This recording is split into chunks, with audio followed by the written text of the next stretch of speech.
Belum lama ini ada berita viral tentang Raja Jawa. Saya orang Timur dan saya pastikan ke kalian semua, orang Timur tidak akan tunduk sama Raja Jawa.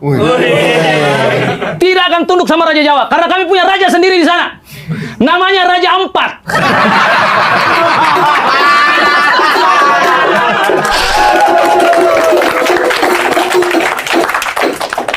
Halo sobat malam semua. Malam. Rame sekali. Iya. Woi, luar biasa. Shalom Om Ded. Aduh mohon maaf. Sudah tidak lagi ya. Assalamualaikum Om Ded. Assalamualaikum Om Ded. Ada Pak Refli Harun juga di sini. Beliau pakar hukum, jadi harusnya materi-materi pinggir julang aman kali ini teman-teman. Aman. Perkenalkan saya Gen Waang. Saya orang Timur dan saya jauh-jauh dari Timur ke sini tidak dengan tangan kosong. Saya bawa oleh-oleh untuk kalian semua yang ada di sini. Saya bawa emas batangan. Saya bawa emas batangan. Karena ini kan yang kalian incar dari tanah kami kan.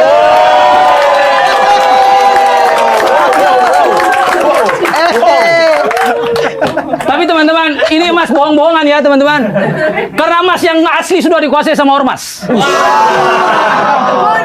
Kacau sekali memang. Jadi saya tuh berpikir begini, orang-orang yang punya kepentingan ini macam sibuk sekali bagi-bagi tambang begitu. Mereka lupa kalau banyak rakyat yang pada tumbang di bawah. Di daerah saya itu ada tempat namanya Momere. Orang Momere kalau dengar ini jadinya mau marah teman-teman. Kacau sekali. Dan belum lama ini ada berita viral tentang Raja Jawa. Saya orang Timur dan saya pastikan ke kalian semua, orang Timur tidak akan tunduk sama Raja Jawa. Tidak akan tunduk sama Raja Jawa, karena kami punya raja sendiri di sana. Namanya Raja Ampat.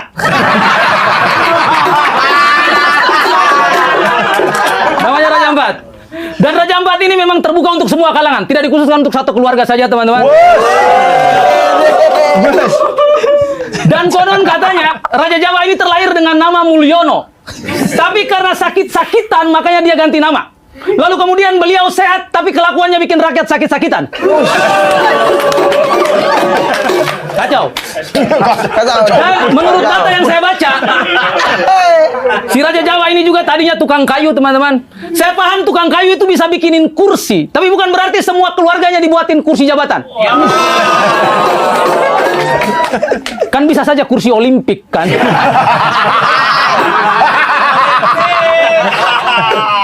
Dan gara-gara kelakuan si raja ini teman-teman, kemarin ada peringatan darurat. Semua postingan di sosial media biru semua. Saya pertama kali lihat handphone, saya kaget sekali itu. Saya bilang, wih, blue screen nih handphone saya. Kena nih LCD-nya nih. Tapi ternyata bukan handphone saya yang rusak teman-teman, tapi demokrasi di negeri ini yang rusak. Gila orang ini. Gila orang ini nih. Ternyata postingan darurat kemarin itu adalah ajakan untuk berdemonstrasi. Banyak sekali orang-orang yang tumpah ruah ke jalan untuk berdemonstrasi. Termasuk komika-komika Timur, salah satunya Mamat Al-Katiri. Dia berorasi di tengah kesibukannya dia menjual senjata, teman-teman. Dan si Mamat Al-Katiri ini lantang berorasi bukan karena minta merdeka, tidak. Tapi untuk mengawal putusan MK. Yang diduga mau dibatalkan sama DPR demi memuluskan jalannya anak si tukang kayu. Saya dari Indonesia Timur, teman-teman. Dan saya berasal dari kampung terpencil di Pulau Lembata, NTT. Nama kampungnya itu Lamawolo. Orang yang dengar nama kampung saya ini mereka bilang begini, ih, nama kampungnya kayak orang ngomong asal-asalan. Kacau sekali. Dan di kampung kami ini 100% orang Katolik. Tidak ada penduduk yang beragama Islam di sana. Bukan karena kami tidak menerima orang Islam di kampung itu. Tidak, teman-teman. Tapi yang jadi masalah adalah di kampung kami itu susah sekali air. Mau minum saja susah, bagaimana mau pakai buat wudhu?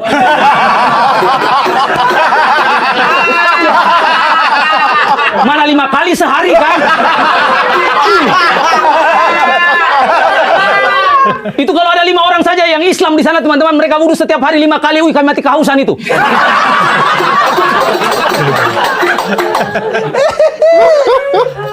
Makanya sebagai orang Katolik teman-teman, orang tukang kayu yang saya yakini teman-teman, yang saya percaya dan saya imani sampai sekarang itu hanya Tuhan Yesus. Karena Tuhan Yesus memberi makan 5.000 orang yang sedang kelaparan di dekat Danau Betsaida hanya dengan 2 roti. Dia tidak makan roti yang harga 400.000 teman-teman. Au! Om Ded masih relate kan sama kisah Tuhan Yesus?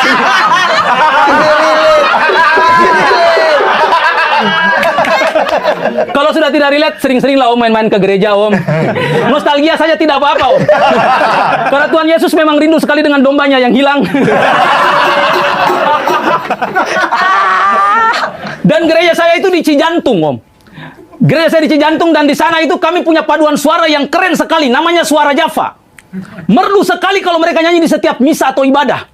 Saya kalau dengar mereka nyanyi itu, merinding bulu badan saya teman-teman. Karena merdu sekali. Dan paduan suara ini dipimpin oleh dirijen yang namanya Pak Joko. Dan dia orang Jawa teman-teman. Saya terpukau sekali, saya bilang, orang Jawa yang nama Joko ini pandai sekali mengendalikan suara teman-teman. Kacau sekali begitu teman-teman. Gila kan? Dan terima kasih banyak saya.